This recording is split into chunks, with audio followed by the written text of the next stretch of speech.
There's a journey that isn't for everyone, the path of empaths.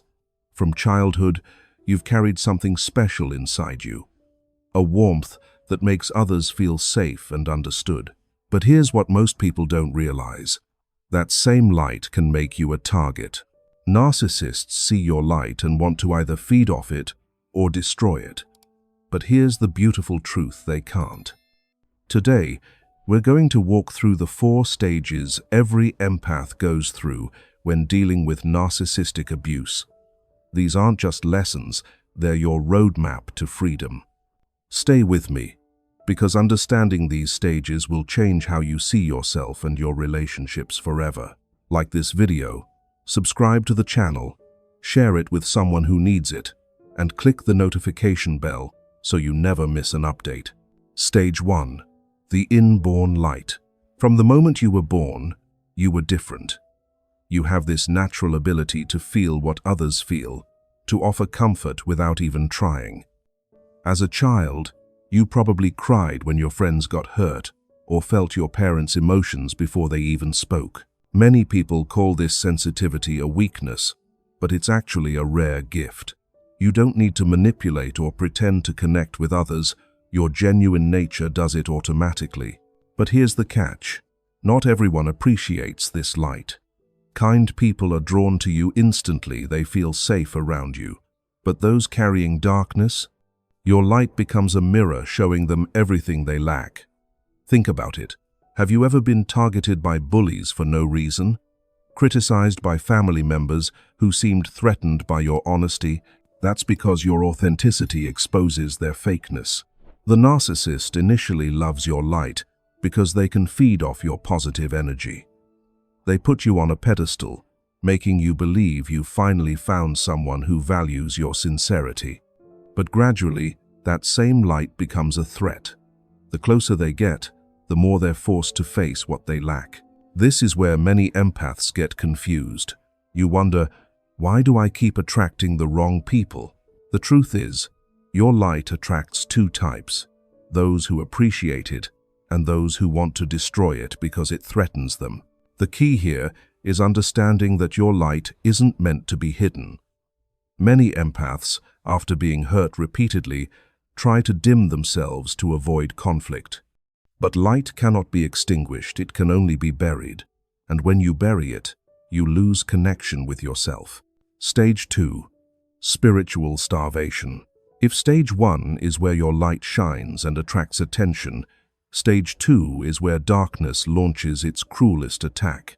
This is when the narcissist drops their mask and reveals who they really are. Remember how they used to shower you with attention and praise? That was the love-bombing phase. But once they felt secure that you were hooked, everything changed. Sweet words became criticism, care turned into control, admiration became cold indifference. You're left thinking, what did I do wrong? Why did everything change so suddenly? This is when the real hunger begins. You're desperate to get back that initial warmth, that feeling of being valued. But here's their cruel game. They give you just enough hope to keep you trying, but never enough to satisfy you. It's like being in an emotional desert, dying of thirst while they dangle water just out of reach. The most damaging part isn't the obvious abuse, it's the psychological warfare. They don't just want to hurt you, they want you to lose yourself completely. They twist your kindness into weakness, pressure you to compromise your values, then mock you for giving in. Their goal is to make you abandon who you are and become a shadow version of them. That way, they don't have to face the painful contrast between your light and their darkness. When you refuse to change, the punishment comes. Silent treatment that makes you question your worth, public criticism that humiliates you, or cutting remarks aimed at your deepest insecurities.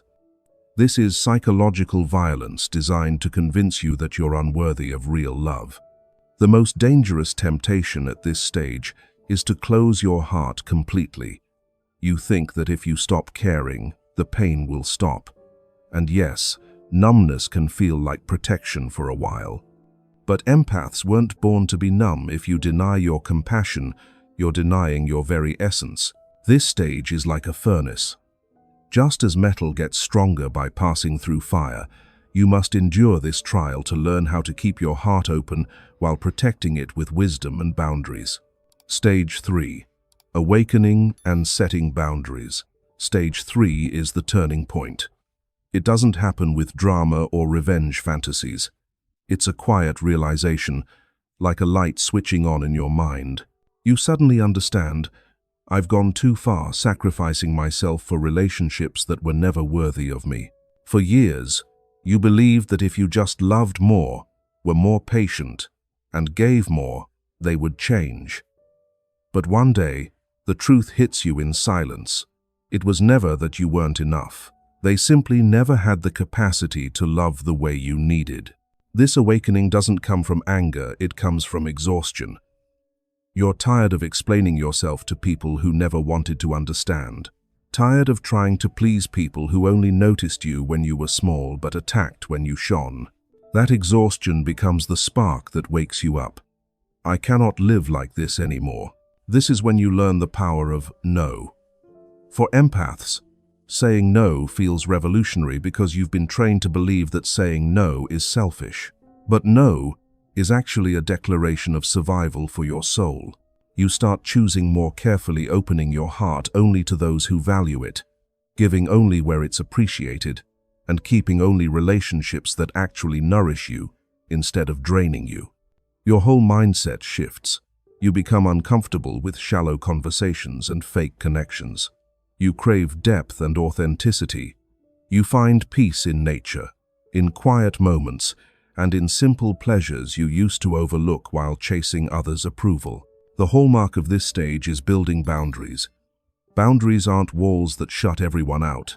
They're like fences around a garden, protecting what's precious while still allowing genuine people to enter. With boundaries in place, you feel lighter.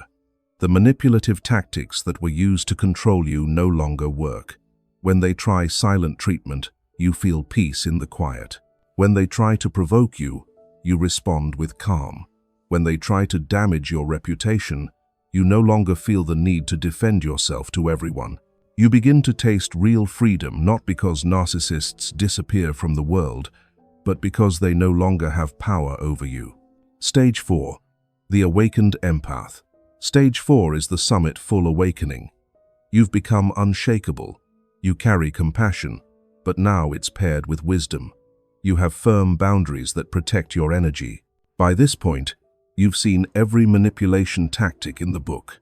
You've experienced the love bombing, the devaluation, the silent treatments, and the attempts to destroy your self-worth. But instead of being broken by it, you turned it all into wisdom. Now, when narcissists try their old tricks, you simply smile and think, I've seen this before. It doesn't work on me anymore. What terrifies them most is your ability to see through every game. When they flatter you, you recognize the bait. When they play victim, you see the manipulation.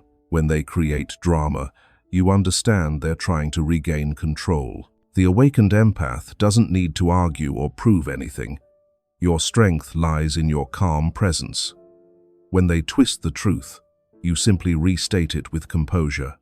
When they threaten, you stand steady. Your lack of reaction becomes the thing that drives them to despair. Here's the beautiful part. Your heart is still intact. You still love, care, and empathize, but now your love has boundaries. You know where to place it, when to give it, and how to protect it. Your heart is no longer an open door for everyone. It's a sacred garden with protective gates. Genuine people find their way in easily. False people get stopped at the entrance. The greatest victory isn't revenge, it's your peaceful existence. When you live happily without them, when you stand confident and unshakable, that's what truly defeats them. Because you've become someone they cannot touch, cannot manipulate, and cannot control. These 4 stages prove that empaths can walk through hell and emerge with their hearts intact, stronger than ever. Your journey isn't about becoming harder, it's about becoming wiser. It's about keeping your heart open but not naive, learning to love without destroying yourself. Remember, your light can never be extinguished. It only grows brighter, stronger, and truly unbreakable.